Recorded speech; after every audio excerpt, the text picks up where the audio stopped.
नमस्कार दोस्तों। आज के इस वीडियो में हम चर्चा करेंगे वृषभ राशि के पति और धनु राशि की पत्नी यदि विवाह के बंधन में होंगे तो उनमें डिवोर्स की जो संभावना है वो कितनी बनती है।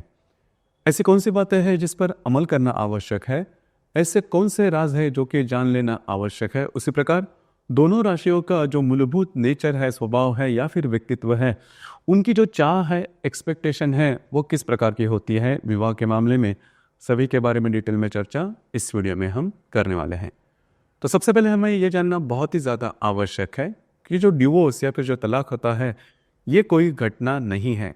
आपका जो नेचर है, आपका जो स्वभाव है, आपकी जो समझदारी है, वो सबसे ज़्यादा मायने रखती है कि आपकी जो अंडरस्टैंडिंग लेवल है वो किस प्रकार की है। तो यहाँ पर यदि आपको सामने वाले व्यक्ति की जो संपूर्ण व्यक्तित्व है वो अगर जान ले तो आपको ये बेहतर होगा कि किस तरह से उनसे कॉप अप किया जाए या फिर जो अंडरस्टैंडिंग लेवल है वो किस तरह से बढ़ाई जाए। तो सबसे पहले हम चर्चा करेंगे वृषभ राशि के जो पति है उनका संपूर्ण जो व्यक्तित्व है वह किस प्रकार का होता है। वृषभ राशि के बारे में अगर कहा जाए तो कालपुरुष की कुंडली में द्वितीय भाव में आने वाली ये राशि है, स्त्री राशि है। इस राशि का जो स्वामी है वह शुक्र है। इस राशि का जो तत्व है वह पृथ्वी तत्व है और ये जो राशि है वह स्थिर स्वरूप राशि है। सबसे पहली और महत्वपूर्ण बात जो कि वृषभ राशि के पुरुषों में देखी जा सकती है वो होता है उनका रहन सहन या फिर उनकी लाइफस्टाइल। इनका जो रहन सहन होता है वो काफ़ी ज़्यादा नीट एंड क्लीन होता है। आधुनिक जो फैशन होते हैं उसके प्रति उनका जो आकर्षण होता है वो भी काफ़ी अच्छा देखा जा सकता है। फैशन ये करते हैं, फैशन को किस तरह से कैरी करना है ये भी इनको आता है, लेकिन जो फैशन करेंगे वो काफ़ी ज़्यादा सोबर रहेंगे।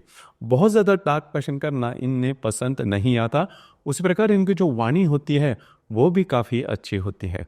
कई दफ़ा आपने देखा होगा कि वृषभ राशि के जो पति या फिर वृषभ राशि के जो पुरुष है, हंस कर बोलना या फिर कोई भी जो बात है वो काफ़ी सरल रूप से सामने रखना, ये जो बात है वो वृषभ राशि के जो पुरुष है उनमें बहुत ही अच्छी देखी जा सकती है। इसी वजह से इनका जो रहन सहन काफ़ी अच्छा होता है, इनकी वाणी काफ़ी अच्छी होती है, इनके कम्युनिकेशन स्किल काफ़ी अच्छा होता है। इस वजह से अट्रैक्टिव पर्सनैलिटी आप इन्हें कह सकते हो। उसी प्रकार ऐसे जो व्यक्ति है प्रैक्टिकल भी होते हैं, मतलब पैसे कहाँ पर खर्च करने हैं, किस तरह से खर्च करने हैं, किस तरह से कमाने हैं, इसके बारे में इनका जो गणित है वो नॉर्मली चूकता नहीं। मतलब लाइविश लाइफस्टाइल की तरफ अट्रैक्शन होने के बावजूद भी इन्हें पता होता है कि पैसे कहाँ पर खर्च करने हैं, किस तरह से खर्च करने हैं, उसके बारे में इनकी जो लिमिटेशन है वो काफ़ी अच्छी देखी जा सकती है। उसी प्रकार वृषभ राशि की जो पति जो है या फिर जो पुरुष है थोड़ा सा आर्टिस्टिक नेचर वाले होते हैं। मतलब किसी न किसी प्रकार की आर्ट इनमें देखी जा सकती है या फिर ये नेचुरल सिंगर भी होते हैं जिसे हम बाथरूम सिंगर कहते हैं। तो ये जो बात है वो भी इनमें देखी जा सकती है। गाना गुनगुनाना या फिर म्यूजिक लिसनिंग करना, ये बातें इनको काफ़ी अच्छी लगती है। नृत्य, नाट्य कला, चित्रपट, संगीत के प्रति जो अट्रैक्शन होता है वो भी काफ़ी अच्छा देखा जा सकता है। खान पान के मामले में भी, मतलब वृषभ राशि के जो पति है उनको खुश करना है तो खान पान का एक बहुत ही सरल मार्ग है, वह उससे वो खुश हो जाते हैं। मतलब इनका जो मूड है वो काफ़ी अच्छा देखा जा सकता है। तो यहाँ पर वृषभ राशि के जो पति होते हैं वैसे देखा जाए तो बहुत कम बोलने वाले होते हैं, लेकिन जो भी बात करेंगे बहुत ही अच्छी तरीके से करेंगे।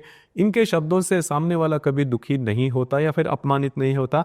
तो ये जो बात है वो भी काफ़ी खास ही देखी जा सकती है। इस वजह से रिलेशनशिप मेंटेन करने में वृषभ राशि के जो पुरुष है वो काफ़ी अच्छे देखे जा सकते हैं। लेकिन हर एक जो राशि होती है उसमें किसी न किसी प्रकार के नेगेटिव संभावना भी होती है। तो यहाँ पर मतलब वृषभ राशि के जो पुरुष है उनमें दो तीन बातें हैं जिस पर थोड़ा सा ध्यान देना आवश्यक है। पहले तो सबसे महत्वपूर्ण बात, कई दफ़ा छोटी छोटी बातों को लेकर बहुत ज़्यादा अड़ जाते हैं। मतलब फिर अपने बातों पर कायम रहते हैं, अपने बातों से एडजस्ट नहीं कर पाते। अब वे जो बात होती है वो काफ़ी ज़्यादा कॉमन भी हो सकती है, लेकिन वही बात वृषभ राशि के जो पुरुष है अपना स्टेटस इश्यू लेकर चलते हैं और कई दफ़ा इसके वजह से भी उनके रिलेशनशिप में प्रॉब्लम कॉम्प्लिकेशन हो सकते हैं। दूसरी ज़्यादा महत्वपूर्ण बात जो मैंने बात कही कि वृषभ राशि के जो पुरुष होते हैं वो थोड़े प्रैक्टिकल होते हैं। तो इस पर भी मतलब अगर पैसे सामने वाला के जो वैवाहिक जोड़ीदार है ज़्यादा खर्च करने लगे तो जो बातें हैं थोड़ी सी अलग से हो सकती है। उसी प्रकार वृषभ राशि की जो पति है या फिर जो पुरुष है, थोड़े से डिसिप्लिन जो नेचर है, क्योंकि ये जो स्थिर राशि है इस वजह से डिसिप्लिनरी नेचर इनमें थोड़ा देखा जा सकता है और इसी वजह से जो बातें हैं वो थोड़ी बहुत कॉम्प्लिकेटेड हो सकती। तो ये बात जो है वो जान लेना बहुत ही ज़्यादा आवश्यक है। लेकिन एक बात इनमें काफ़ी अच्छी होती है, जो मैंने शुरुआत में कहा, इनको पता होता है कि अपना जो लिमिट है वो कहाँ तक है। उनको खुद के बारे में ये जो मालूमात होती है वो काफ़ी अच्छी होती है। वैसे देखा जाए तो वृषभ राशि में करीबन 3 नक्षत्र आते हैं, कृत्तिका, रोहिणी और मृगशीर्ष। इसमें जो कृत्तिका नक्षत्र है वो जो मतलब ये जो नक्षत्र थोड़ा सा आप तीखा कह सकते हो, क्योंकि ये जो नक्षत्र राक्षसगरी नक्षत्र है और इनके अपने गुणधर्म होते हैं इस नक्षत्र में। जैसे कि ये जो नक्षत्र है खुद के बलबुद्धि पर आगे बढ़ने वाला है, सेल्फ डिपेंडेंट होता है और जो भी बात रहेगी सीधे सीधे बोलने वाला होता है। कई दफ़ा इनके आड़ या फिर कोई बात इनको अगर ठीक नहीं लगे तो सीधे सीधे बोल देंगे। तो ये बात इनमें थोड़ी देखी जाए, थोड़ा सा एरोगेंसी, जो स्टर्डी नेचर मैंने कहा कि अपने बातों पर कायम रहना, अपने बातों से एडजस्ट न करना, ये जो वाली बात है कि या फिर छोटी छोटी बातों को लेकर स्टेटस इश्यू बनाना, ये जो बात है वो कृत्तिका नक्षत्र में बहुत ही ज्यादा देखी जा सकती है।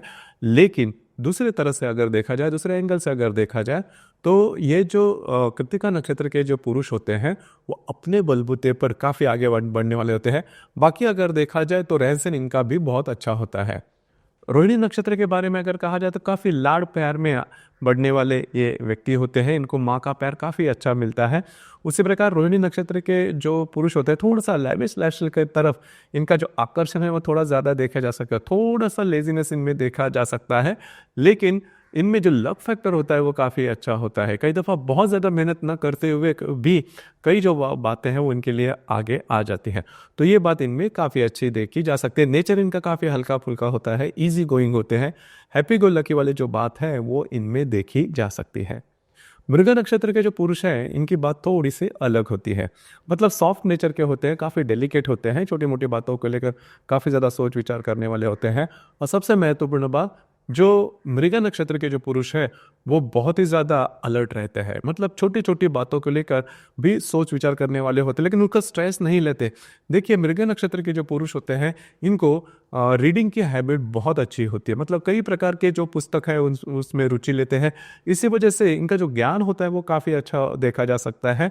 उसी प्रकार मृग नक्षत्र के पुरुष है उनमें जो जनरल नॉलेज जिसे हम कहते हैं वो काफ़ी अच्छा होता है और उसी के साथ कम्युनिकेशन स्किल काफ़ी अच्छा होने के कारण इस नक्षत्र के जो पुरुष है उनमें भी आप वृषभ राशि की जो क्वालिटीज़ है वो देख सकते हो और उनकी जो वाणी होती है वो काफ़ी ज़्यादा मिठास भरी होती है, मतलब सामने वाले व्यक्ति को किस तरह से बोलना है, किस तरह से बातें जो सामने रखनी है, ये जो बात है वो मृग नक्षत्र के जो पुरुष हैं उनमें काफ़ी अच्छी देखी जा सकती है। बहुत ही ज़्यादा एजाइल्ड होते हैं और बहुत ही ज़्यादा एक्टिव देखे जा सकते हैं।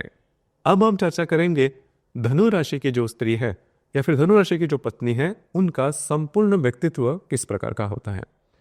धनु राशि के बारे में अगर कहा जाए तो काल पुरुष के कुंडली में भाग्य भाव में या फिर नवम भाव में आने वाली यह राशि है, पुरुष राशि है। इस राशि का जो स्वामी है वो गुरु है, इस राशि का जो तत्व है वो अग्नि तत्व है और ये जो राशि है वो द्वि स्वभाव की राशि है। एनर्जी, ये जो बात है या फिर ऊर्जा, ये जो बात है इस राशि में बहुत ही ज्यादा देखी जा सकती है, मतलब इस राशि की जो स्त्री है इनमें ये बात काफी ज्यादा देखी जा सकती है। इनका रहन सहन काफ़ी अच्छा होता है, काफ़ी ज़्यादा नीट एंड क्लीन होता है, आधुनिक फैशन भी इनमें काफ़ी ज़्यादा मतलब रोचक लगती है। लेकिन इनके जो विचार अगर आप देखोगे तो थोड़ा सा ऑर्थोडॉक्स लगेंगे, लेकिन ऑर्थोडॉक्स के पीछे भी जो बात है थोड़ी सी आधुनिकता वाली होती है, मतलब पूरी तरह से ऑर्थोडॉक्स या फिर रूढ़िप्रिय परंपरावादी ऐसे नहीं होते। इनकी जो वाणी होती है वो काफ़ी अच्छी होती है, सीधे सीधे बोलने वाले होते हैं, किसी से नहीं डरेंगे, अपनी जो बात है वो वैसे ही सामने रखेंगे जैसे इनको लगता है, मतलब चिकनी चुपड़ी बातें करना या फिर सामने वाले को ठीक लगे इस प्रकार की बातें करना इनको पसंद नहीं है आता। इनमें लीडरशिप क्वालिटीज़ भी काफ़ी अच्छी होती हैं। कोई भी बात अगर करनी है तो इनमें पेशेंस थोड़ा कम होता है, मतलब गृहिणी भी यदि हो, मतलब धनु राशि की गृहिणी भी अगर आप देखो तो वो जल्दी जल्दी में हर एक काम निपटाएगी और इनमें जो ऊर्जा का स्तर है वो काफ़ी अच्छा होता है। अब ये जो ऊर्जा है उनके हर एक व्यक्तित्व से झलकती है, मतलब इनका जो रहन सहन होता है, इनकी जो वाणी होती है, इनकी जो सोच होती है, जो जीवन के प्रति इनके विचार होते हैं, उस सब में ये जो ऊर्जा है वो छलकेगी, तो ये ज़्यादा अच्छा देखा जा सकता है। उसी प्रकार इनकी जो ग्रास्पिंग होती है, आकलन शक्ति, ग्रहण शक्ति इनमें बहुत ही अच्छी देखी जा सकती है। इस वजह से एजुकेशन के मामले में भी ये जो व्यक्ति है वो आगे बढ़ने वाले होते हैं, खुद के बलबूते पर आगे बढ़ना इनको काफ़ी ज़्यादा पसंद आता है। अब यहाँ पर जब भी आप धनु राशि की जो महिला इनको देखो तो थोड़ा सा हमेशा किसी न किसी काम में विचार करने वाली या फिर किसी न किसी काम में पूरी तरह से डेडिकेशन इनमें देखा जा सकता है। घूमना फिरना इन्हें काफ़ी ज़्यादा पसंद आता है। दूसरी ज़्यादा महत्वपूर्ण बात, जो धनु राशि की जो स्त्री, इनमें भी यह बात देखी जाएगी कि दूसरों को मदद करना इनको काफ़ी ज़्यादा पसंद आता है। सामने वाला व्यक्ति यदि दुख में हो तो अपने से जितना भी बन पड़े वो मदद करेगी, जो कि बहुत ही अच्छी बात होती है। और इनका जो नेचर होता है वो सीधा सीधा होता है, ट्रांसपेरेंसी इनमें बहुत अच्छी देखी जा सकती है। मतलब जो भी वो बोलेगी उसी प्रकार के विचार इनमें देखे जा सकते हैं। अब यहाँ पर इन्हें फ्रीडम काफ़ी ज़्यादा पसंद आता है। मतलब एक ही तरीके का जो जीवन है वो उनको पसंद नहीं आता। अगर उसी प्रकार का जीवन हो तो उनमें वो सुखी नहीं रहेंगे। मतलब कितना भी आप जो अधिभौतिक सुख अगर आप दे दो, फिर भी इनको घूमना फिरना ज़्यादा पसंद आता है या फिर इनको फ्रीडम जो है वो ज़्यादा पसंद आता है। मतलब पति यदि इनको दबाव में रखे तो इनका जो जीवन है पूरी तरह से ध्वस्त हो सकता है, या फिर डिवोर्स के लिए ये जो कारण है वो काफ़ी महत्वपूर्ण हो सकता है। दूसरी ज़्यादा महत्वपूर्ण बात, फ्रीडम इनको काफ़ी पसंद आता है। जैसे मैंने कहा, तो सेल्फ रिस्पेक्ट वाली बातें भी ज़्यादा महत्वपूर्ण हो जाती है। यदि इनका पति इनको अपमानित करे तो वो कभी सहन नहीं करेगी, या फिर जो बातें हैं वो काफ़ी ज़्यादा कॉम्प्लिकेटेड हो सकती है। अब यहाँ पर मतलब जो धनु राशि है उसमें 3 नक्षत्र आते हैं, मूला, पूर्वाषाढ़ा और उत्तराषाढ़ा। मूल नक्षत्र के बारे में बहुत ज़्यादा बातें की जाती है कि इस स्त्री का यदि मूल नक्षत्र है तो वो अच्छा नहीं है, प्रॉब्लम कॉम्प्लिकेशंस उनमें ज़्यादा होंगे। लेकिन असल में ऐसी बात नहीं है। जैसे मूल नक्षत्र जो है, जो भी मैंने पॉजिटिव गुण जो है धनु राशि के कहे उसमें बहुत ज़्यादा जो गुण है वो मूल नक्षत्र की जो स्त्री है उनमें देखे जा सकते हैं। जैसे कि स्वतंत्र विचार सरणी होती है, फ्रीडम ज़्यादा पसंद करते हैं, अपने बलबूते पर काफ़ी आगे बढ़ने वाले होते हैं। इनमें जो ऊर्जा का स्तर होता है वो ज़बरदस्त देखा जाता है। सिर्फ यहाँ पर 2-3 बातें हैं जो कि थोड़ी सी अलग हो सकती है। जैसे कि मूल नक्षत्र की जो स्त्री है इनको हेल्थ इश्यूज थोड़े ज़्यादा आते हैं, हेल्थ इश्यूज थोड़े ज़्यादा रहने की संभावना ज़्यादा होती है, पित्त प्रकृति इनमें देखी जा सकते हैं। तो उससे रिलेट करने वाले हर किस्म की जो बातें हैं या फिर व्याधियाँ हैं वो होने की थोड़ी संभावना बनती है। लेकिन दिन के काफ़ी साफ होते हैं, ट्रांसपेरेंसी इनमें काफ़ी अच्छी देखी जा सकती है, ऊर्जा का जो स्तर है वो ज़बरदस्त देखा जा सकता है। पूर्वाषाढ़ा और उत्तराषाढ़ा नक्षत्र के जो स्त्री होती है इनका रहन सहन बहुत अच्छा होता है। खास करके पूर्वाषाढ़ा नक्षत्र की जो स्त्री है इनमें फैशन का जो क्रेज़ होता है वो काफ़ी अच्छा होता है। हालांकि सोबर फैशन करना पसंद करते हैं, और जो मतलब किचन का जो काम है वो काफ़ी अच्छे तरीके से निभाती है। उसी प्रकार उत्तराषाढ़ा नक्षत्र की जो स्त्री है इनमें जो लीडरशिप क्वालिटीज़ है वो काफ़ी अच्छी देखी जा सकती है। तो अब तक कुल मिलाकर आपको समझ में आ चुका होगा कि धनु राशि की जो स्त्री है उनका संपूर्ण व्यक्तित्व किस प्रकार का होता है। देखिए, वृषभ राशि के पुरुष और धनु राशि की जो स्त्री है, वैसे देखा जाए तो काल पुरुष के कुंडली में ये जो दोनों राशियां हैं वह षडाष्टक योग में आने वाली राशि है, जिसे दूसरी भाषा में मृत्यु षडाष्टक भी कहते हैं। क्योंकि वृषभ राशि का जो स्वामी है शुक्र और धनु राशि का जो स्वामी है गुरु, वह परस्पर नैसर्गिक शत्रु भी है, और ये जो दोनों राशियां हैं वह षडाष्टक में आने वाली राशि है। मतलब परस्पर भाव से अगर आप देखो कुंडली में कालपुरुष के, तो वह षष्ठ या फिर अष्टम भाव में आने वाली राशि। इसी वजह से इन्हें मृत्यु षडाष्टक कहते हैं दोनों राशि को। मृत्यु षडाष्टक माने कि प्रत्यक्ष मृत्यु बिल्कुल भी नहीं। आपने अब तक जो भी इन दोनों राशियों के नेचर या फिर जो दृष्टि इसके बारे में या फिर इनकी जो चाहत है, उनकी जो मांगे है वो अगर आपने देखे तो वो पूरी तरह से भिन्न है। जैसे कि वृषभ राशि की जो पुरुष है इनको रहन सहन काफ़ी अच्छा लगता है, इनकी वाणी काफ़ी अच्छी होती है, डिप्लोमेसी इनमें काफ़ी अच्छी देखी जा सकती है। अब ये जो बात है धनु राशि की जो स्त्री है उनमें देखी नहीं जाती। धनु राशि की जो स्त्री है रहन सहन के मामले में बहुत ज़्यादा पर्टिकुलर नहीं होती। उसी प्रकार वाणी के मामले में भी इनको कम्युनिकेशन काफ़ी अच्छा लगता है, लेकिन जो बात इनके मन में होती है वही जुबान पर होती है। और धनु राशि की जो व्यक्ति है या फिर स्त्री जो है वो थोड़ी सी दूसरों को मदद करने वाली होती है। अब यहाँ पर जो वृषभ राशि के जो पुरुष है उनमें जो मैंने प्रैक्टिकल वाली बातें कही कि अपने मतलब पैसे के मामले में वो बहुत ज़्यादा खर्चा करना नहीं पसंद कर दे। दूसरी ज़्यादा महत्वपूर्ण बात, वृषभ राशि के जो पुरुष है उनके लिए थोड़ा सा लाइफस्टाइल की तरफ जो अट्रैक्शन थोड़ा ज़्यादा होने के कारण पैसे का जो महत्व है वो थोड़ा ज़्यादा होता है। अब ये जो बात है धनु राशि की जो स्त्री है उनमें देखी नहीं जाती। धनु राशि के लिए सबसे महत्वपूर्ण बात जो स्त्री है उनके लिए सबसे महत्वपूर्ण बात होती है सेल्फ रिस्पेक्ट। अगर भूल कर भी वृषभ राशि के जो पुरुष है उनके द्वारा किसी शब्द का प्रयोग करें जो कि इनके लिए मतलब प्रॉब्लमेटिक होगा, तो वे इसके बारे में बहुत ज़्यादा सोचेंगे और अपमानित अगर होती रहेगी धनु राशि की जो स्त्री है वो, तो फिर मानेगी नहीं। आपकी जो बात है वो काफ़ी एक्सट्रीम पर जा सकती है। अब यहाँ पर और एक जो बात है वो सबसे महत्वपूर्ण हो जाती है, जैसे कि वैवाहिक जीवन में जो लैंगिक जीवन है वो सबसे महत्वपूर्ण भी हो जाता है, तो उसके बारे में भी चर्चा होनी आवश्यक है। जैसे कि वृषभ राशि के जो पुरुष होते हैं इनका जो लैंगिक अट्रैक्शन होता है वो थोड़ा ज़्यादा होता है क्योंकि शुक्र की राशि है। अब यहाँ पर जो धनु राशि की जो स्त्री है इनमें ये बात होती ज़रूर है, लेकिन जितनी मांग वृषभ राशि के पुरुषों के द्वारा की जा सकती है वो पूरी होने की संभावना थोड़ी कम हो सकती है। अब ये जो बात है वो भी थोड़ी महत्वपूर्ण है, क्योंकि मूलतः अगर देखें तो वृषभ जो राशि है शुक्र की राशि है, तो इनमें अधिभौतिक सुख या फिर काम सुख या फिर काम भावना की जो चाह होती है थोड़ी ज़्यादा होती है, भोगी थोड़ी होते हैं, मतलब वृषभ राशि की जो पुरुष है।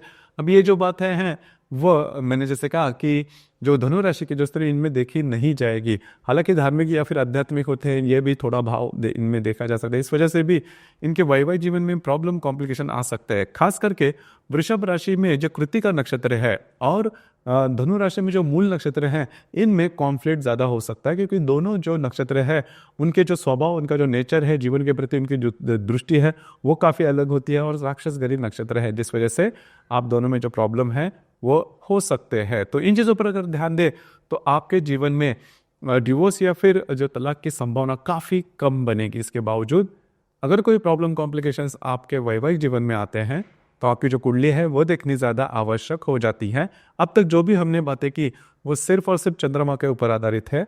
हर एक कुंडली में चंद्रमा के अतिरिक्त बाकी 11 ग्रह भी होते हैं, वो अपने अपने तरीके से कुंडली पर असर करते ही है। वो कौन से है, किस प्रकार के हैं, आपकी जो कुंडली है वो देखकर उसके बारे में ज़्यादा कुछ कहा जा सकता है। तो दोस्तों ये था वृषभ राशि के पति और धनु राशि की जो पत्नी है वे यदि वैवाहिक जीवन में होंगे तो डिवोर्स की जो संभावना या फिर तलाक की संभावना कितनी ज़्यादा बनती है और उसके बाद उससे रिलेटेड कौन से विचार महत्वपूर्ण हो जाते हैं, इस विषय पर विचार। धन्यवाद।